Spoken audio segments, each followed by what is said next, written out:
तो हेलो प्यारे बच्चों, आज फिर आप लोगों से एक बार मुलाकात है। फिर हम एक ऐसा वीडियो लेकर आए हैं जिससे कि हम एक ऐसे कॉन्सेप्ट को आसान बनाएंगे जो कि आम आम डेज में बहुत बहुत डिफिकल्ट लगता है।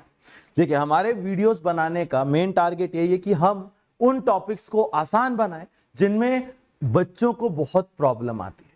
देखिए, ये टॉपिक होते तो बहुत आसान है, लेकिन हमें कुछ पढ़ाया इस तरीके से जाता है या समझाया कुछ, हमारे दिमाग में कुछ इस तरीके की चीजें आ जाती हैं कि ये टॉपिक्स ऑटोमेटिकली हमारे लिए डिफिकल्ट बन जाते हैं, जो कि 1% भी डिफिकल्ट नहीं होते।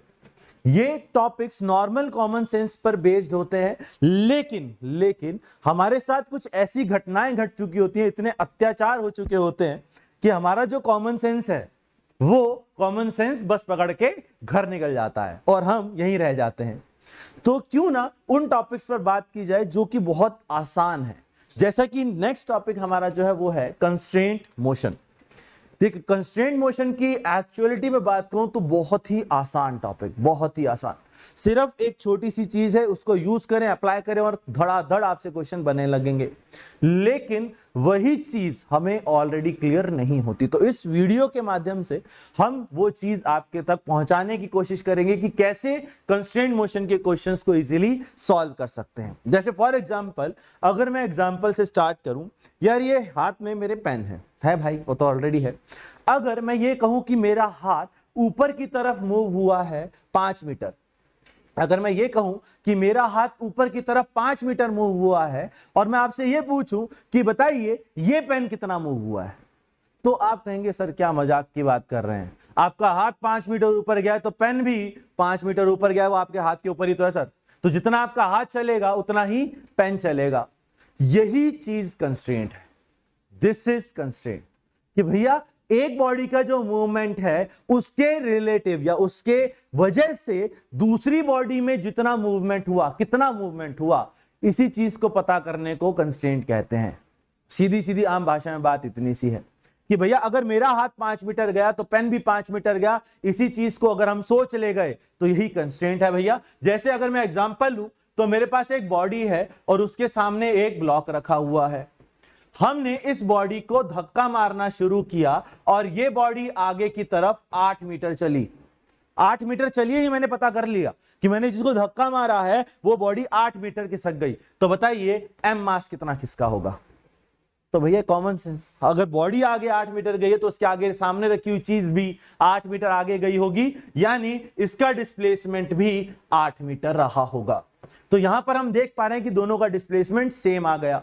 वही सेम चीज अगर मैं आपसे वेलोसिटी के टर्म में पूछूं, मैंने धक्का मारना शुरू किया और मैंने ऑब्जर्व किया कि इसकी स्पीड है 4 मीटर पर सेकेंड, तो बताइए ब्लॉक की स्पीड कितनी रही होगी? तो अगर मैं बॉडी को 4 से धक्का मारूंगा तो ब्लॉक भी 4 मीटर पर सेकेंड से ही मूव करेगा। ऐसा तो हो नहीं सकता कि ब्लॉक तेजी से आगे निकल ले। क्यों? क्योंकि ब्लॉक चल ही पीछे वाले ब्लॉक की वजह से रहा है। पीछे वाला ब्लॉक 4 से आगे आ रहा है, इसी कारण से आगे वाला ब्लॉक भी 4 से चल रहा है। सेम घटनाएं हम हॉरिजॉन्टल में ना कर वर्टिकल में कर सकते हैं। वर्टिकल में अगर हम एक ब्लॉक बनाएं और इसके ऊपर एक एम मास का ब्लॉक रख दें, वही सेम कहानी, वही सेम चीज। क्या सेम चीज? कि अगर ये वाली बॉडी 5 मीटर ऊपर उठी है तो बताइए ये कितना ऊपर उठी है? ये भी 5 मीटर उठी है। अगर ये 5 मीटर ऊपर गया तो ये 5 मीटर ऊपर गया। हाँ, इनमें लेकिन एक स्पेशल केस है कि अगर ये बॉडी 10 मीटर नीचे आई है तो बताइए ये ब्लॉक कितना नीचे गिरा होगा? अगर मेरा हाथ 5 या 10 मीटर नीचे गिरा हो तो बताइए पेन कितना नीचे गिरा है? अब उस केस में हम नहीं बता सकते। क्यों नहीं बता सकते?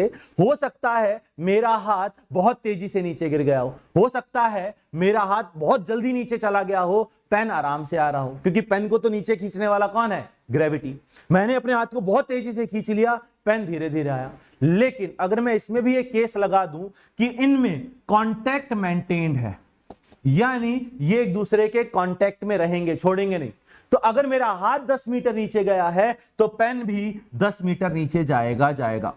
तो इन्हीं चीजों को सोचना कंस्ट्रेंट कहलाता है। कंस्ट्रेंट यही सेम कहानी हम यहां नॉर्मल के साथ खेल रहे हैं, नॉर्मल मतलब कांटेक्ट के साथ खेल रहे हैं।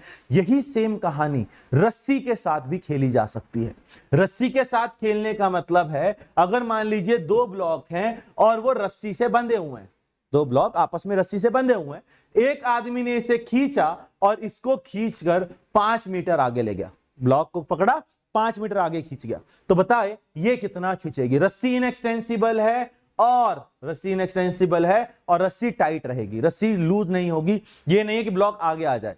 तो अगर पहले वाला ब्लॉक 5 मीटर आगे गया तो वो दूसरे वाले को भी 5 मीटर आगे लेकर जाएगा, क्योंकि दोनों रस्सी से बंधे हैं भैया।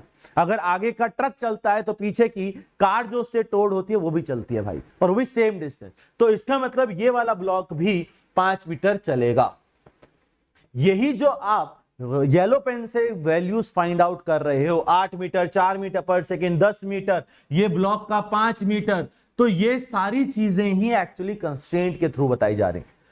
लेकिन यहां पर हमारा कॉमन सेंस थोड़ा बहुत काम कर जाता है। देखो सारा कॉमन सेंस थोड़ी जाएगा घर पर, तो थोड़ा कॉमन सेंस हमारा यहां पर काम कर जाता है। लेकिन अगर यही कॉमन सेंस थोड़ा सा घुमा कर पूछा जाए तो हम अप्लाई नहीं कर पाते। तो इसी चीज को हम यहां समझने जा रहे हैं कि कैसे हम चीजों को अप्लाई करें। जैसे फॉर एग्जांपल, अगर मैं इन्हीं दोनों ब्लॉक्स को, जो कि हमारा 2 ब्लॉक सिस्टम था स्ट्रिंग वाला, इन्हीं को अगर मैं पुली के थ्रू बांध दूं M1 और M2, तो भी हमारे लिए सोचना थोड़ा बहुत आसान पड़ ही जाता है कि अगर इस वाले ब्लॉक को नीचे खींचा जाए 5 मीटर, इधर से मैं नीचे 5 मीटर खींचूंगा इस रस्सी से बंधे हुए होने के कारण और पुल्ली के कारण, अगर ये 5 मीटर नीचे जाता है तो ये ऑटोमेटिकली कहां उठेगा? ऊपर। अगर एक तरफ से रस्सी खींचेंगे तो दूसरी तरफ से वो ऊपर उठेगा ही उठेगा। और अगर इधर से 5 मीटर रस्सी को नीचे खींचा है तो इधर से 5 मीटर रस्सी को ही ऊपर जाना पड़ेगा, ब्लॉक को 5 मीटर उठना पड़ेगा, क्योंकि हम रस्सी को 5 मीटर नीचे खींच रहे हैं। यहां पर भी चलो हम थोड़ा बहुत समझ पाते हैं, लेकिन अगर इसी सिचुएशन को थोड़ा सा हल्का सा कॉम्प्लेक्स, बहुत ज्यादा नहीं, छोटा सा कॉम्प्लेक्स बनाया जाए, जैसे अगर हम एक ब्लॉक को तो यहां ले लें, लेट से M2 को तो यहां ले लें और एक ब्लॉक को दूसरी पुली से लगा दें, यानी दोनों ब्लॉक्स एक ही रस्सी से अटैच ना हो, अलग अलग रस्सी हो जाए, तब कैसे सोचा जाए? तब अगर मैं आपसे सवाल पूछूं कि ये 5 मीटर अगर नीचे गया है M1 मास, तो बताइए M2 मास कहां जाएगा और कितना जाएगा?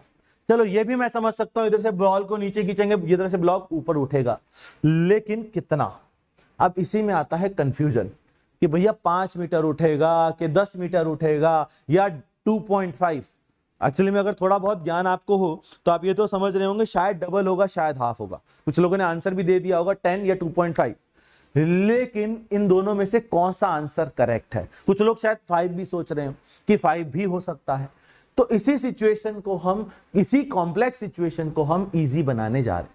देखिए, कंस्ट्रेंट मोशन दो तरीके के होते हैं। एक होता है स्ट्रिंग कंस्ट्रेंट, जिसमें ब्लॉक्स एक दूसरे से स्ट्रिंग वगैरह से बंधे हों, मतलब वहां रस्सी वगैरह का यूज हो। और दूसरा जो कंस्ट्रेंट होता है वो कहलाता है नॉर्मल कंस्ट्रेंट या वेज कंस्ट्रेंट। नॉर्मल कंस्ट्रेंट बोले तो ज्यादा सही रहेगा वेज कंस्ट्रेंट के बजाय, क्योंकि वहां पर नॉर्मल फोर्स का काम आता है। जैसे यहां पर इन दोनों ब्लॉक्स के बीच में एक फोर्स लग रहा था नॉर्मल, इन दोनों ब्लॉक्स के बीच में एक फोर्स लग रहा था नॉर्मल, इन दोनों ब्लॉक्स के बीच में फोर्स लग रहा था नॉर्मल। तो ये तीनों एग्जांपल थे नॉर्मल कंस्ट्रेंट के, और ये एग्जांपल दोनों हैं स्ट्रिंग कंस्ट्रेंट के। तो ओवरऑल हम कंस्ट्रेंट को दो कैटेगरी में डिवाइड कर सकते हैं, एक है स्ट्रिंग कंस्ट्रेंट और एक है वेज कंस्ट्रेंट। तो चलिए आइए एक एक करके समझते हैं कि स्ट्रिंग कंस्ट्रेंट में क्या यूज कर सकते हैं और वेज कंस्ट्रेंट में क्या यूज कर सकते हैं। तो आइए स्टार्ट करते हैं। सबसे पहले फर्स्ट कंस्ट्रेंट की बात करें, जिसका नाम है स्ट्रिंग कंस्ट्रेंट। तो उसमें हम रस्सी के बारे में बात करेंगे, यानी वहां पर जो रिलेशन यूज होगा, यहां पर हम जो रिलेशन यूज करने वाले हैं वो रस्सी के थ्रू करने वाले हैं, टेंशन के थ्रू करने वाले हैं। ठीक है, देखिए हमारे पास ओवरऑल दो टाइप की सिचुएशंस यहां क्वेश्चंस में दी जा सकती हैं। हमारा मेन पार्ट देखो एप्लीकेशन है, तो एप्लीकेशन में हमें मेजरली दो टाइप के एप्लीकेशन आ सकते हैं। एक ऐसा केस जिसमें टेंशन और वेरिएबल्स मतलब वेलोसिटी, एक्सेलरेशन, इनके बीच में एंगल लगातार चेंज हो रहा हो। एक ऐसे केसेस जिसमें टेंशन वेलोसिटी या टेंशन एक्सेलरेशन का एंगल बार बार चेंज ना हो रहा हो। जैसे फॉर एग्जांपल अगर मैं बात करूं तो फर्स्ट केस की स्ट्रिंग कंस्ट्रेंट में भी हम इसको दो कैटेगरी में डिवाइड करेंगे। केस नंबर 1 जहां पर टेंशन और एक्सेलरेशन के बीच का एंगल बार बार चेंज ना हो रहा हो। जैसे अगर मैं इसको एक एग्जांपल से समझाने की कोशिश करूं तो एग्जांपल में लेट से ये मास m1 है, ये मास m2 है।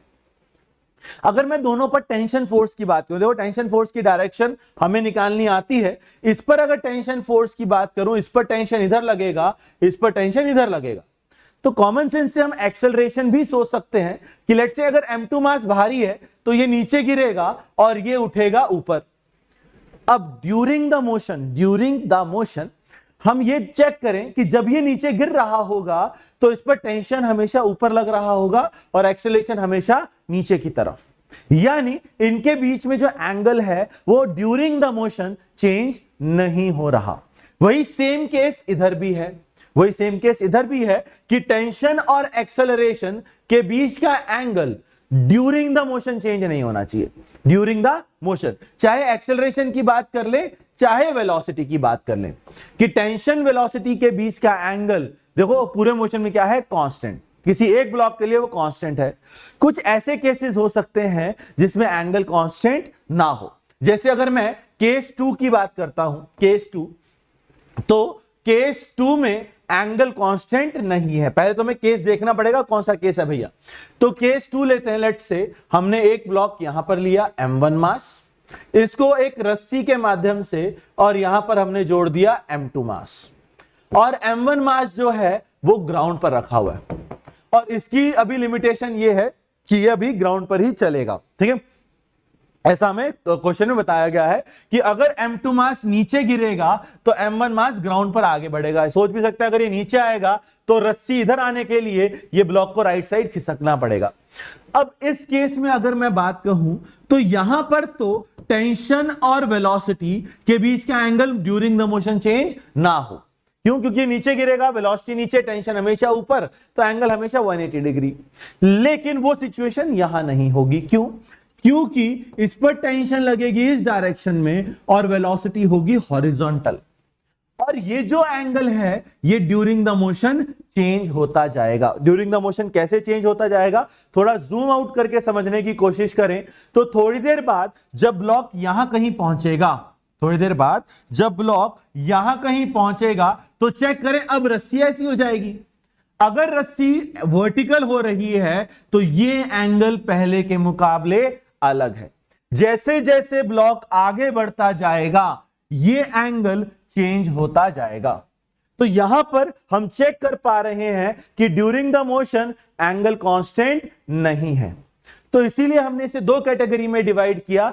एक केस जिसमें angle between tension and velocity constant रहे, एक वो केस जिसमें angle between tension and velocity constant ना हो, जिसमें एंगल वेरी करे। तो उस केस में क्या होगा? तो दोनों केसेस को अप्रोच करने की सिचुएशन डिफरेंट है। यहां पर हम अप्रोच करने के लिए तीन इक्वेशंस का यूज कर सकते हैं। तीन इक्वेशन कौन सी हैं? जिसमें पहली इक्वेशन की बात करूं वो है summation T vector dot X vector is equal to 0। मतलब जितने भी ब्लॉक्स हैं, एक्स वेक्टर की बजाय हम एस वेक्टर लिख लें तो ज्यादा अच्छा है। जितने भी ब्लॉक्स हैं, जितने भी मूवेबल चीजें हैं, उन मूवेबल ऑब्जेक्ट्स के लिए हम लगा सकते हैं टेंशन और डिस्प्लेसमेंट का डॉट प्रोडक्ट और सबका समेशन मतलब T1 डॉट S1। पहले ब्लॉक पर जो टेंशन हो इनटू उसका डिस्प्लेसमेंट, प्लस दूसरे ब्लॉक पर जो टेंशन हो इनटू उसका डिस्प्लेसमेंट, प्लस तीसरे ब्लॉक पर जो टेंशन हो इनटू उसका डिस्प्लेसमेंट, और इन सबका सम मिला के क्या कर सकते हैं? 0। जितने ब्लॉक्स उनके लिए टेंशन लिखिए, डिस्प्लेसमेंट लिखिए, डॉट प्रोडक्ट ले लीजिए और सम 0। सेम आप समेशन डॉट 0 कर सकते हो, summation T dot V is equal to 0। T dot V का मतलब T1 डॉट V1, यानी पहले ब्लॉक की टेंशन इंटू वेलोसिटी का डॉट प्रोडक्ट, दूसरे ब्लॉक की टेंशन इंटू वेलोसिटी का डॉट प्रोडक्ट, तीसरा ब्लॉक होता तो तीसरे ब्लॉक पर भी टेंशन इंटू वेलोसिटी का डॉट प्रोडक्ट, सबका सम करें और सबको 0 के बराबर कर दें। Same is the case with acceleration. T dot A is equal to 0। पहले की टेंशन इंटू एक्सेलरेशन, दूसरे का tension into acceleration, dot product और 0। और आई होप डॉट प्रोडक्ट तो याद होगा, A dot B is A B cos theta, T dot S one is T S one cos theta, यानी उनके बीच का एंगल। और क्योंकि इन दोनों के बीच में एंगल हमेशा कांस्टेंट रहेगा, तो ये एंगल कोई भी कांस्टेंट यूज कर सकते हैं, ये एंगल कांस्टेंट रहेगा, ये एंगल भी कांस्टेंट। लेकिन वो इक्वेशंस हम यहां यूज नहीं कर सकते क्योंकि यहां एंगल कांस्टेंट नहीं है। तो यहां पर जो इक्वेशन हम यूज कर सकते हैं वो सिर्फ एक equation, and that is summation T dot V is equal to 0। ये जो टेंशन और वेलोसिटी वाली इक्वेशन है, ये एक बेसिक इक्वेशन है जो दोनों केस में लग जाएगी। बाकी डिस्प्लेसमेंट और एक्सेलरेशन वाली सिर्फ कांस्टेंट केसेस में लगती है, वेरिएबल में नहीं लगती। तो वेरिएबल में क्या करेंगे, वेरिएबल में करने की चर्चा हम जब क्वेश्चन डिस्कस करेंगे तो वहां पर मैं आपको बताऊंगा कि वेरिएबल के केस में कैसे एक्सेलरेशन निकाली जाए। तो अभी हम अपना मेन फोकस रखते हैं कांस्टेंट एंगल के केस में, कि कांस्टेंट एंगल के केस में कैसे कंस्ट्रेंट रिलेशन यूज किया जाए, है ना। कुल मिला के हम ये तीनों इक्वेशन देखने जा रहे हैं कि इन तीनों का यूज कैसे किया जाए। इसमें मेजरली यूज होने वाली इक्वेशन है थर्ड इक्वेशन, उसके बाद कुछ यूज हो सकती है तो सेकंड इक्वेशन, और फर्स्ट इक्वेशन बहुत रेयर यूज होती है कांस्टेंट एंगल। देख वेरिएबल में तो भैया एक इक्वेशन है ही, क्या करें। तो कांस्टेंट एक्सेलरेशन में, कांस्टेंट एंगल के केस में एग्जांपल से स्टार्ट करते हैं भैया। सबसे पहले बेसिक एग्जांपल जो कि हमारे कॉमन सेंस में भी फीड है कि भैया अगर ये मास m1 है, ये मास m2 है, और m2 मास भारी है m1 से, ये नीचे गिर रहा है a एक्सेलरेशन से, तो बताइए m1 मास की एक्सेलरेशन a1 कितनी होगी, a1 कितना होगा ये बताइए। मान लो मेरा कॉमन सेंस खत्म हो गया भाई, बस पकड़ के घर चला गया है, तो अब मैंने आपसे कहा a1 m1 मास की एक्सेलरेशन a1 बताइए। तो लेट्स से मैंने कहा यार मुझे पता ही नहीं a1 मास की एक्सेलरेशन, हाँ लेकिन इतना कॉमन सेंस तो रखिएगा कि अगर ये नीचे आ रहा है तो ये ऊपर, मतलब इसका मोशन वर्टिकल डायरेक्शन में होगा, इतना हम सोच सकते हैं। डायरेक्शन मायने नहीं रखती, कुछ क्वेश्चंस में ऐसा लगता है यार ये ब्लॉक नीचे जाएगा या ऊपर, तो उसमें आपको फर्क लेने की जरूरत नहीं है, आप चाहें तो इसको भी नीचे की तरफ चला सकते हैं। तो मैंने कहा यार मुझे A1 नहीं पता, लेट से मैंने A1 एज्यूम कर लिया नीचे की तरफ, जो मुझसे A1 पूछा गया है मैंने एज्यूम कर लिया नीचे की तरफ, और हमने वो इक्वेशन लगाने की कोशिश की, summation T dot A is equal to 0। क्योंकि हमें रिलेशन एक्सेलरेशन में पूछा गया तो एक्सेलरेशन का रिलेशन यूज करेंगे। ये कहता है पहले ब्लॉक पर टेंशन इंटू पहले ब्लॉक का एक्सेलरेशन, दूसरे ब्लॉक पर टेंशन इंटू दूसरे ब्लॉक का एक्सेलरेशन बराबर 0। जितने भी ब्लॉक्स हैं उन सबका सम बराबर 0। तो अगर मैं इस पर टेंशन की बात करूं भाई, टेंशन रस्सी की तरफ लगती है तो टेंशन इस पे ऊपर लगेगा, इधर भी रस्सी ऊपर है तो इस पर भी टेंशन ऊपर लगेगा। अगर मैं फर्स्ट ब्लॉक की बात करूं, फर्स्ट ब्लॉक पे टेंशन ऊपर है, एक्सेलरेशन नीचे है, मतलब यहां पर एंगल है 180 डिग्री। सिमिलरली यहां पर टेंशन ऊपर है, एक्सेलरेशन नीचे है, तो यहां पर भी एंगल 180 डिग्री। अगर मैं इन दोनों वैल्यूज को यहां सब्स्टिट्यूट करूं तो लिखूंगा Ta1 cos 180, Ta1 cos 180। ये बहुत बेसिक एग्जांपल है, लेकिन यहां पर मैं सिर्फ आपको एप्लीकेशन सिखा रहा हूं। यहां पर T और A नीचे है और एंगल है 180, तो यही इक्वेशन लिखेंगे Ta cos 180 is equal to 0। cos 180 होता है -1, तो ये बन गया -Ta1, और cos 180 -1 होने से बन गया -Ta is equal to 0। TA को उस साइड ले जाएं, -Ta1 is equal to TA, और क्योंकि दोनों तरफ टेंशन इक्वल है तो चेक करें A1 की वैल्यू आ गई -A, यानी A1 का जो पहले का जो एक्सेलरेशन A1 है उसका मैग्नीट्यूड तो आ गया A, और ये माइनस साइन रिप्रेजेंट करता है opposite direction, opposite to assumed. यानी तुमने जहां भी डायरेक्शन मानी होगी उसके ऑपोजिट हो जाएगा जस्ट। इसका मतलब मैंने एक्सेलरेशन A1 नीचे गलत मानी है, एक्सेलरेशन ऊपर होगी, और कितनी आएगी A, तो A1 की वैल्यू A आ गई लेकिन माइनस साइन के साथ। तो देखो इसमें ऑटोमेटिकली हमारा आंसर आ गया। अब हम इसको किसी भी कॉम्प्लेक्स सिचुएशन में लगा सकते हैं। जैसे मैं आपको एक एग्जांपल देता हूं और आप लगाने की कोशिश करें और एक्सेलरेशन निकालने की कोशिश करें। यहां पर हमारे पास एक ब्लॉक है M1, यहां पर एक दूसरा ब्लॉक है M2। आपको बताया गया है इसकी एक्सेलरेशन a है, तो बताइए a1 कितना होगा। Find the acceleration a1। तो आप चाहें तो वीडियो पॉज करके और खुद से एनालाइज कर सकते हैं क्या होगा, तो मैं बताने जा रहा हूं। तो सबसे पहले एक्सेलरेशन का रिलेशन निकालने के लिए हमें कंस्ट्रेंट की इक्वेशन पता होनी चाहिए, t1.a1 plus t2.a2 plus summation is equal to 0। जितने ब्लॉक्स, जितनी मूवेबल बॉडी, उसके लिए t.a0, जितने मूवेबल मासेस मेजरली। तो यहां पर ये मास मूवेबल है, ये मास मूवेबल है, इस पे टेंशन ऊपर है, लेकिन दिक्कत ये है कि ये रस्सी और ये रस्सी अलग अलग है, मतलब टेंशन भी अलग अलग होगी। लेकिन स्टार्ट ही वहां से करें एक टेंशन मानते हुए कि लेट से यहां टेंशन है T। अगर यहां टेंशन T है तो इस रस्सी में भी टेंशन T होगी, जिस कारण से मासलेस पुल्ली के ऊपर टेंशन आ जाएगी 2T, यानी इस स्ट्रिंग पे टेंशन हो जाएगी 2T। लेट से इसकी एक्सेलरेशन a1। अब कहां माने, ऑफ कोर्स अगर ये नीचे आ रहा है तो कहीं ना कहीं ये ऊपर जाएगा, तो एक काम करते हैं, इसकी एक्सेलरेशन a1 एज्यूम कर लेते हैं। इस ब्लॉक पर टेंशन है 2T, एक्सेलरेशन है a1 और एंगल है 0।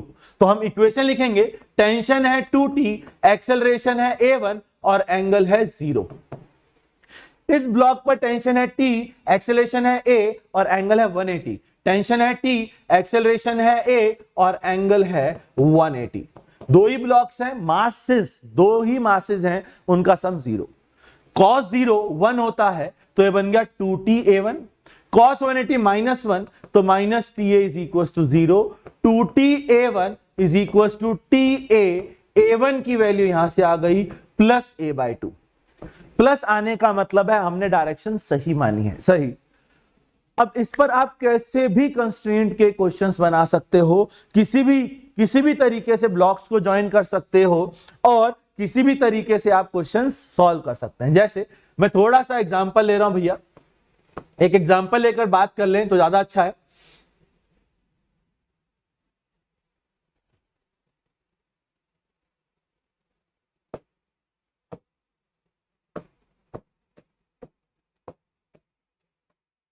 एक कैपिटल M मास है और ये नीचे की तरफ जा रहा है a एक्सेलरेशन से, तो बताइए इसकी एक्सेलरेशन a1 कितनी होगी। चाहें तो वीडियो पॉज करके खुद से सॉल्व कर सकते हैं। एक्सेलरेशन बताने के लिए आपको दो चीजें माननी पड़ेंगी, टेंशन और एक्सेलरेशन। मैंने कहा मान लो यार इसकी एक्सेलरेशन a1 ऊपर की तरफ है और टेंशन रस्सी में T है। अगर रस्सी में टेंशन T है तो ये रस्सी सेम होने के कारण हर रस्सी में टेंशन कितनी आ गई T, पूरी रस्सी में टेंशन T। इसका मतलब इस M मास पर ऊपर की तरफ टेंशन लगेगी T, इधर T और T होने के कारण इधर की तरफ 2T और इधर भी T और T होने के कारण 2T। इसका मतलब कुल मिलाकर M मास पे टोटल एक्सेलरेशन है, टोटल टेंशन है 5T, 2T इधर और T इधर, 5T, और एक्सेलरेशन है नीचे। तो इसके लिए क्या लिखेंगे, इसके लिखेंगे टेंशन है 5T, एक्सेलरेशन है नीचे, एंगल है 180। दूसरे ब्लॉक की बात करूं, टेंशन T, एक्सेलरेशन a1 और एंगल है 0। दो ही ब्लॉक्स हैं, एक और एक, दो, दोनों के लिए इक्वेशन लगा दी, -5TA because cos 180 is -1 plus TA1 is equal to 0। Solve करने पर a1 की वैल्यू 5a हो जाएगी, a1 की वैल्यू 5। अब यही सेम रिलेशन वेलोसिटीज में भी आएगा। अगर मान लो मैं आपको इसकी वेलोसिटी v दे दूं और इसकी वेलोसिटी v1 पूछ लूं तो भी सेम रिलेशन आएगा, v1 is equal to 5v। जो रिलेशन एक्सेलरेशन का होगा वही रिलेशन वेलोसिटी का होगा, वही रिलेशन डिस्प्लेसमेंट का होगा, क्योंकि इक्वेशन सेम है, क्योंकि उनमें भी एक ही जगह v आ जाएगा, बस T.A0 था उसमें T.V हो जाएगा, v आ जाएगा एक ही जगह। तो यहां पर इतना सिंपल कंस्ट्रेंट रिलेशन है जिसमें हमें जब एंगल कांस्टेंट हो, यहां पर देखो हर केस में एंगल कांस्टेंट आएगा। हाँ, अब ये मत बोल देना भाई कि ये ब्लॉक सर पुल्ली पे जाके भिड़ जाए तो बेटा फिर बहुत कुछ हो सकता है। तो ये ड्यूरिंग द मोशन बात चल रही है, जब ये रस्सी वर्टिकल हो, ब्लॉक पुल्ली पे स्ट्राइक ना करे, तो इसलिए एक्सेलरेशन और टेंशन के बीच का एंगल बार बार चेंज नहीं होगा। ठीक है भाई, तो इस टाइप से हम क्वेश्चंस कंस्ट्रेंट के इजीली सॉल्व कर सकते हैं जिसमें angle between the tension and acceleration या टेंशन एंड वेलोसिटी कांस्टेंट रहे तो। ठीक है भाई, मेनली टेंशन और वेलोसिटी के बीच का एंगल कांस्टेंट रहना चाहिए। एक एग्जांपल और कर ले, थोड़ा सा कॉम्प्लेक्स लेकर कर लेते हैं। तो लेट्स से हम सिचुएशन कुछ ऐसी दे रखी है,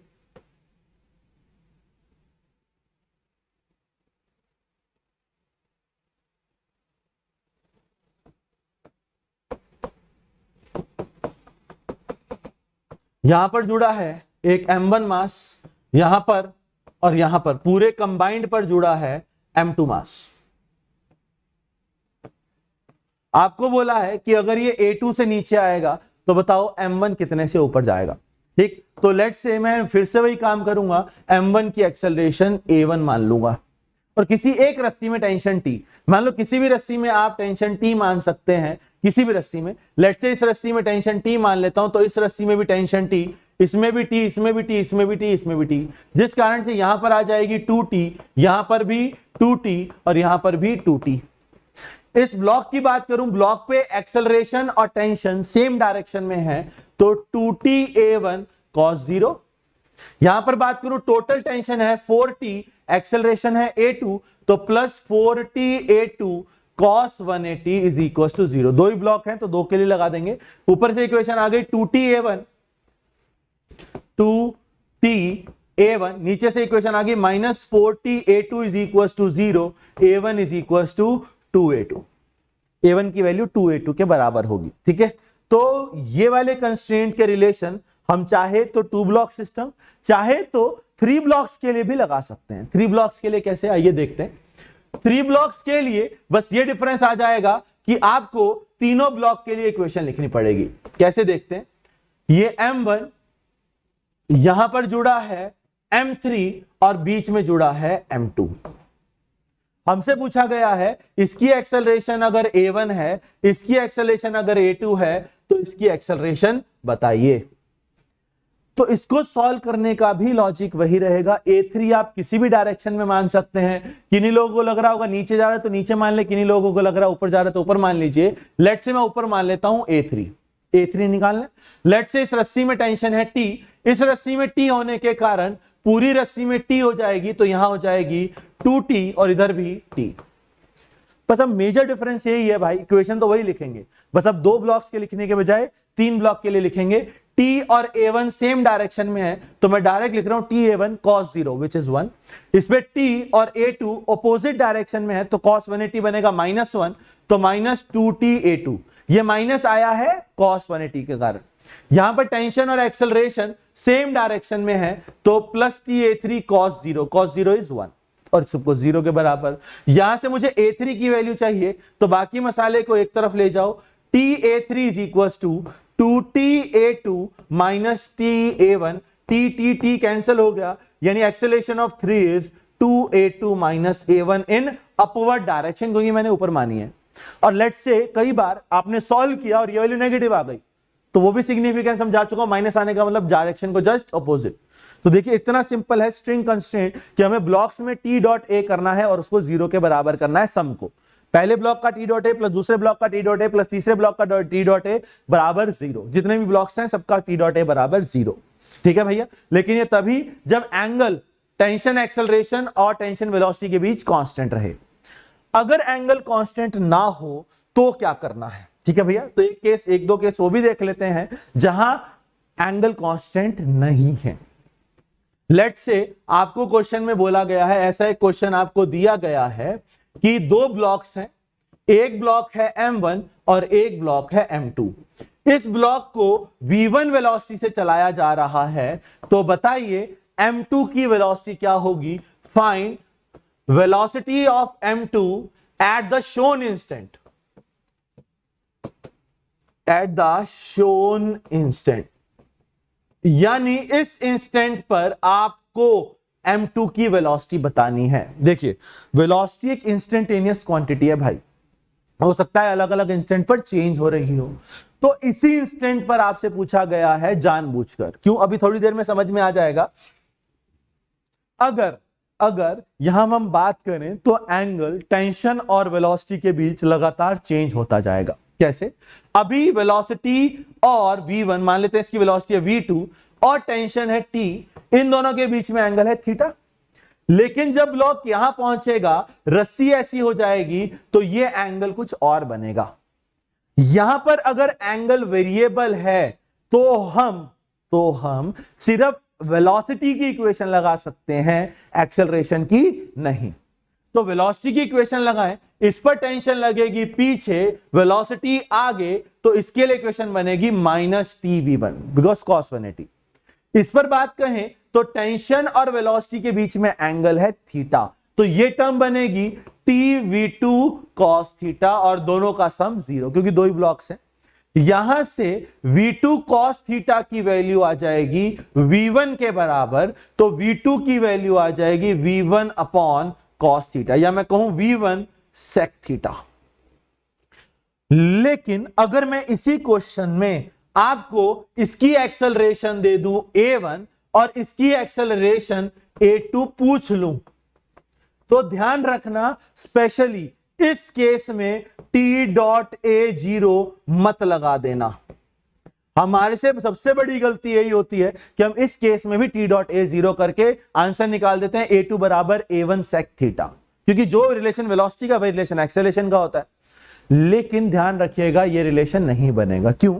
क्योंकि अगर मैं इसी रिलेशन को डिफरेंशिएट करूं तो एक्सेलरेशन निकालेंगे, ऐसे वही तरीका बताने जा रहा हूं। इस रिलेशन को करें डिफरेंशिएट। अगर v2 किसी केस में वेरिएबल है तो v2 का डिफरेंशिएशन बन जाएगा a2, v2 का rate of change a2।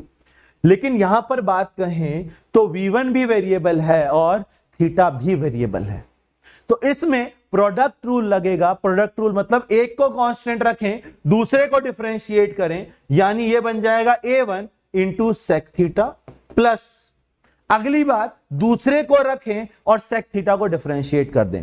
Sec theta का डिफरेंशिएशन आई होप याद होगा, सेक थीटा का डिफरेंशिएशन होता है सेक थीटा टैन थीटा, लेकिन D theta by D T, क्योंकि हम टाइम के रिस्पेक्ट में डिफरेंशिएट कर रहे हैं। तो यहां पर एक्सेलरेशन में इतना बड़ा रिलेशन आ जाता है, तो इसीलिए एक्सेलरेशन में डायरेक्ट हम t.a को 0 करते तो यहीं पर आकर रुक जाते। लेकिन एक एक्स्ट्रा टर्म और ऐड हो जाती है, जो आती किस कारण से है? थीटा के चेंज होने के कारण, D theta by D T, theta का रेट ऑफ चेंज। और अगर किसी केस में एंगल कांस्टेंट होता, किसी केस में लेट्स से एंगल कांस्टेंट होता, तो एंगल कांस्टेंट होता तो कांस्टेंट का डिफरेंशिएशन 0, और डिफरेंशिएशन 0 तो सिर्फ टर्म बचती पहली वाली t.a = 0। ठीक है भैया, तो ध्यान रखिएगा t.v वाली बेसिक इक्वेशन है समेशन t.v तो 0 किया जा सकता है, लेकिन समेशन t.a0 नहीं किया जा सकता। ये वाला मेथड गलत है। ठीक है भैया, तो इस केस में एक्सेलरेशन निकालने के लिए हमें क्या करना पड़ेगा? वेलोसिटी की इक्वेशन लिखनी पड़ेगी और उसे डिफरेंशिएट करना पड़ेगा। अब ये जो स्ट्रिंग कंस्ट्रेंट हमने पढ़ा, ये यूज कहां आएगा? देखो, अच्छा वेरिएबल का एक काम करते हैं, एक और यूज कर लेते हैं, एक और केस डिस्कस कर लेते हैं ताकि आपको इसकी प्रैक्टिस हो जाए, है ना, ताकि हमें अच्छे से क्वेश्चन या स्ट्रिंग कंस्ट्रेंट में समझ में आ जाए कि कैसे क्वेश्चन बनेगा। लेट्स से मैंने दो ब्लॉक लिए, दोनों ही ग्राउंड पर रखे हैं। इस ब्लॉक को V1 से खींचा जा रहा है और ये एंगल है θ1। एक इंस्टेंट पर ये एंगल है θ2। तो ये बताइए कि इसकी वेलोसिटी v2 कितनी होगी? फाइंड v2, 2 की वेलोसिटी बताइए। पहले आप कोशिश करें, जब तक चाहें तो वीडियो को पॉज कर सकते हैं और खुद से कोशिश कर सकते हैं। इस पर टेंशन मैंने मान ली t, अगर इस पर टेंशन t है तो रस्सी सेम होने के कारण इस पर भी t और v2 एक दूसरे पर θ2 एंगल पर इंक्लाइंड है, तो बनेगी tv2 cos θ2 ab cos θ tb cos θ। लेकिन यहां t और v1 के बीच का एंगल है 180 माइनस θ1, तो यहां पर इक्वेशन बनेगी tv1 cos 180 minus θ1 is equal to 0। ठीक है, यहां से हमें सॉल्व करना है, तो v2 की वैल्यू आ जाएगी -v1 cos 180 minus θ1 upon cos θ2। Solve करेंगे, थोड़ा सिंप्लीफाई करेंगे, इसको इस साइड ले जाएंगे और t से t कैंसिल करने पर ये इक्वेशन बन जाएगी। cos 180 माइनस θ1 की बात करूं तो cos 180 माइनस θ1 होता है माइनस cos θ1, तो ये बन जाएगा plus v1 cos θ1 upon cos θ2। Plus आने का मतलब ये है कि हमने जो इक्वेशन मानी है वो सही मानी है। ये V2 की वैल्यू आ जाएगी। ठीक है भाई, तो इस तरीके से हम कंस्ट्रेंट के क्वेश्चन सॉल्व कर सकते हैं, चाहे एंगल कांस्टेंट हो चाहे एंगल वेरिएबल हो। बस बात ये है कांस्टेंट एंगल में डिस्प्लेसमेंट, वेलोसिटी, एक्सेलरेशन तीनों इक्वेशन एप्लीकेबल हैं, लेकिन वेरिएबल एंगल के केस में सिर्फ वेलोसिटी की इक्वेशन एप्लीकेबल है, एक्सेलरेशन और डिस्प्लेसमेंट की इक्वेशन एप्लीकेबल नहीं है। एक्सेलरेशन निकालने के लिए इसको डिफरेंशिएट करेंगे, लेकिन ये डिफरेंशिएशन तो और ज्यादा गंदा। क्यों? हो सकता है V1 चेंज हो रहा हो, V1 चेंज होने से θ1 तो चेंज होगा ही, क्योंकि चलेगा, θ1 चेंज होगा तो θ2 भी चेंज होगा। तो तीनों वेरिएबल हैं, तो प्रोडक्ट और कोशेंट दोनों रूल लगेंगे, तो बहुत गंदी टर्म्स बनेंगी एक्सेलरेशन के लिए। इसलिए इस टाइप के क्वेश्चन में हमसे जनरली वेलोसिटी का रिलेशन ही पूछा जाएगा। ठीक है, अब ये जो हमने एक्सेलरेशन पढ़ा है या ये जो कंस्ट्रेंट पढ़ा है, इस कंस्ट्रेंट का हम यूज कैसे करें, है ना, इस कंस्ट्रेंट का यूज कैसे समझ में आएगा। तो इस कंस्ट्रेंट का यूज एक्चुअली में, जैसे मैं एक एग्जांपल लेता हूं तो शायद आप इजीली समझ लें कि हमें एक पुली सिस्टम दिया हुआ है, एटवुड मशीन। देखिए, एटवुड मशीन में अगर दोनों तरफ मासेस होते तो बहुत आसान है, इसकी एक्सेलरेशन A नीचे, इसकी एक्सेलरेशन A ऊपर, और हम आंसर निकाल लेते।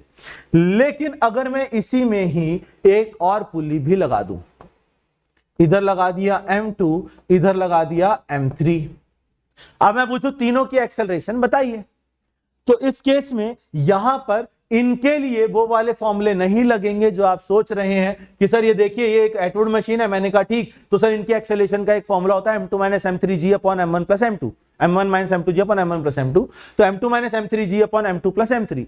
ध्यान रखिएगा, ये वाला फॉर्मूला तब लगता है जब उसकी पुली रेस्ट पर हो, लेकिन ये पुली चलेगी क्योंकि m1 भी चलेगा।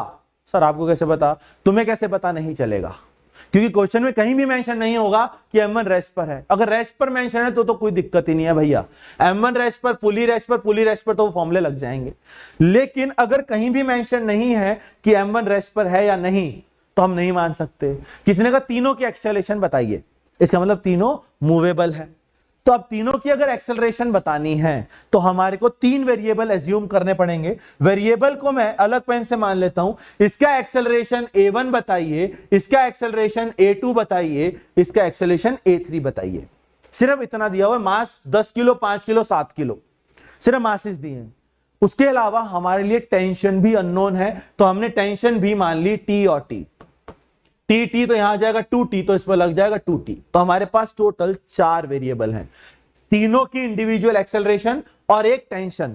ये मत बोलिएगा टेंशन पता है, टेंशन पता हो तो फिर सॉल्व ही नहीं कर रहे अपन कुछ। टेंशन नहीं पता, तो 4 वेरिएबल है, तो 4 इक्वेशंस लगेंगी। 4 इक्वेशंस कैसे निकाली जाएं, सॉल्यूशन मैं दूसरे कलर से बता रहा हूं।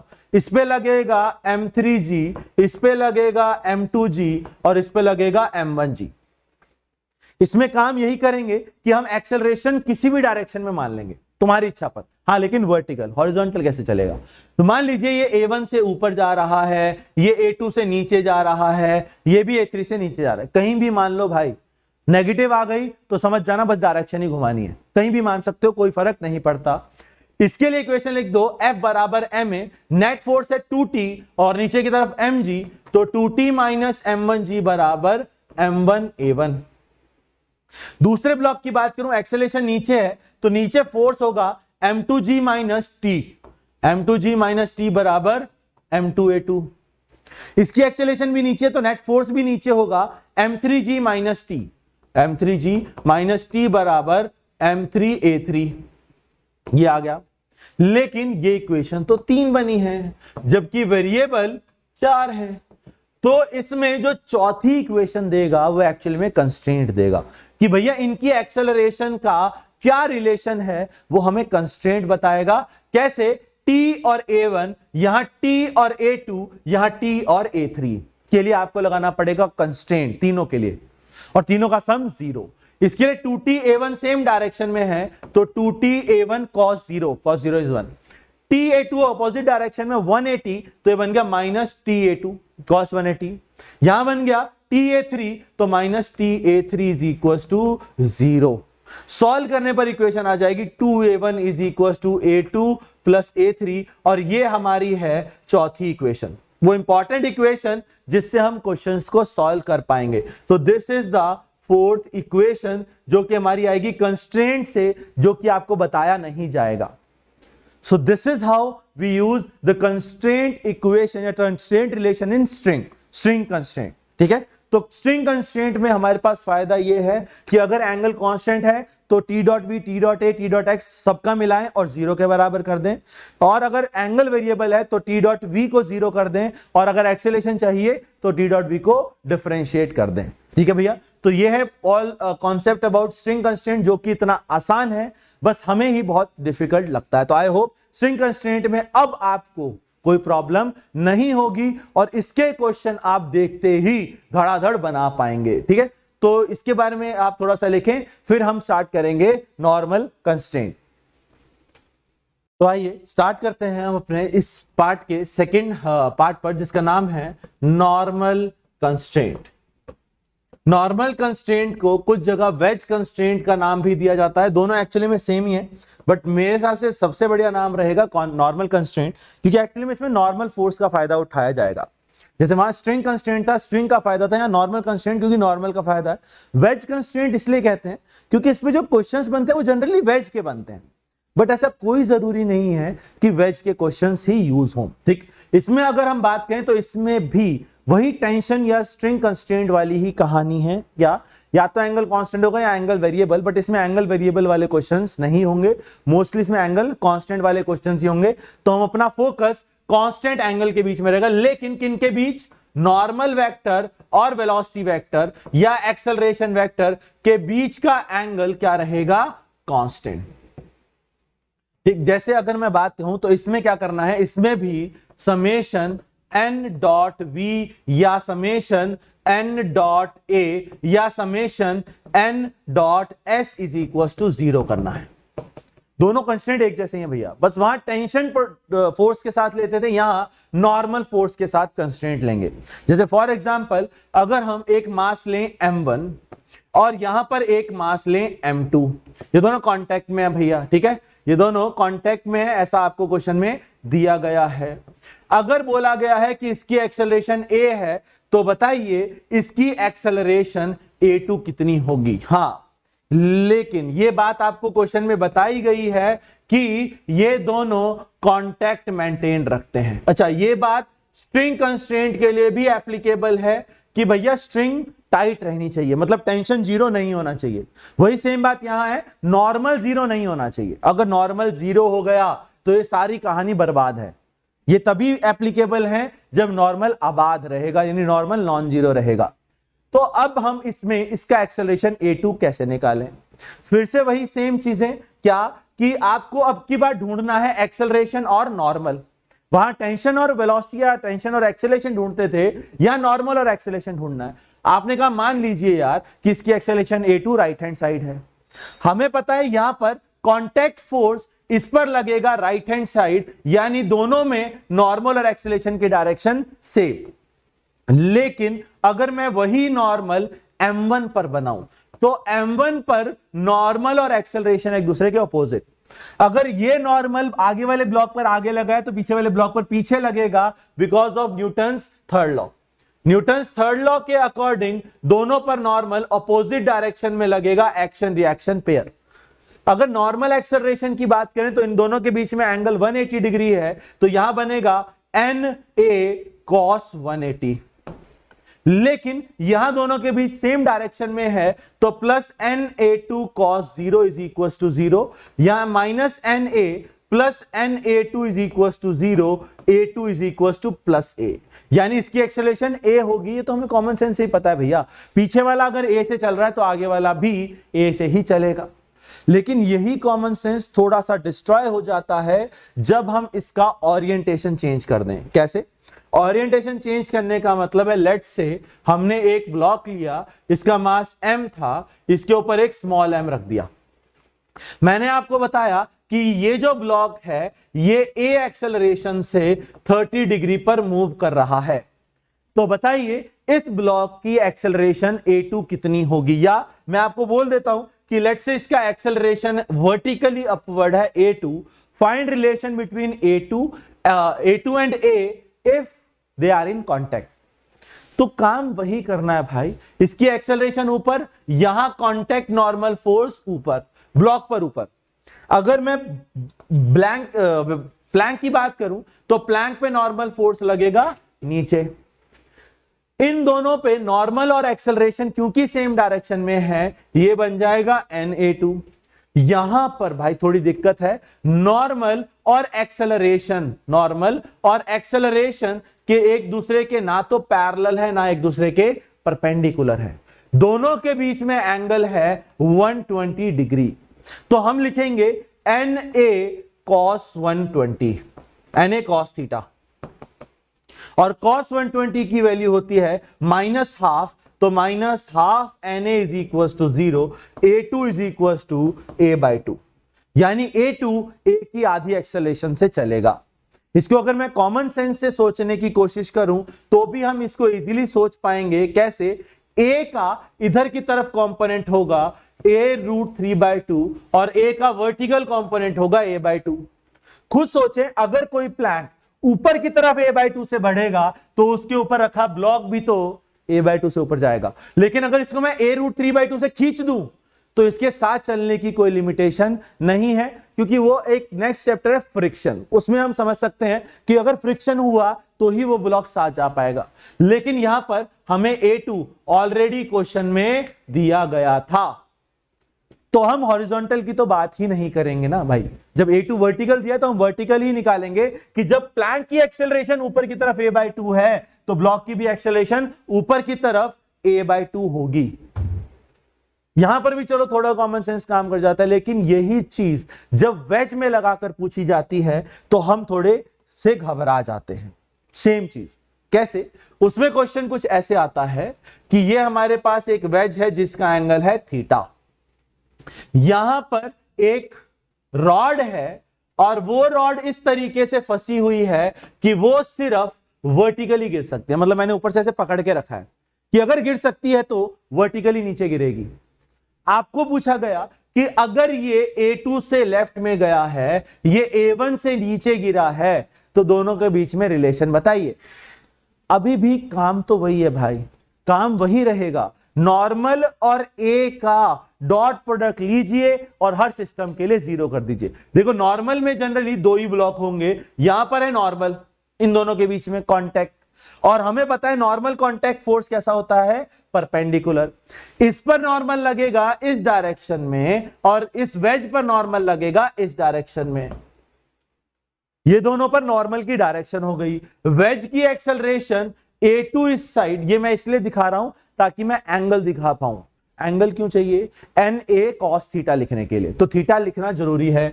n इधर है और इसकी एक्सेलरेशन A1 नीचे की तरफ है। अब बस हमारा काम क्या है, दोनों के बीच में एंगल ढूंढना। बस वही एक इंपॉर्टेंट चीज है, वही एक हो सकता है थोड़ा सा डिफिकल्ट पार्ट हो। ये एंगल अगर थीटा है तो ये एंगल भी थीटा होगा, ये थीटा होगा तो ये एंगल आ जाएगा 90 माइनस थीटा। इसका मतलब Na2 के बीच में एंगल 90 माइनस थीटा। अब हमें ढूंढना है Na1 के बीच में एंगल। Na1 में एंगल ढूंढने के लिए यहां से मैंने लाइन खींची हॉरिजॉन्टल, हॉरिजॉन्टल खींचूंगा तो ये एंगल आ जाएगा 90, ये एंगल 90, और ये एंगल थीटा होने के कारण ये एंगल आ जाएगा 90 माइनस थीटा। तो total angle will be 90 plus 90 minus theta, that is 180 minus theta.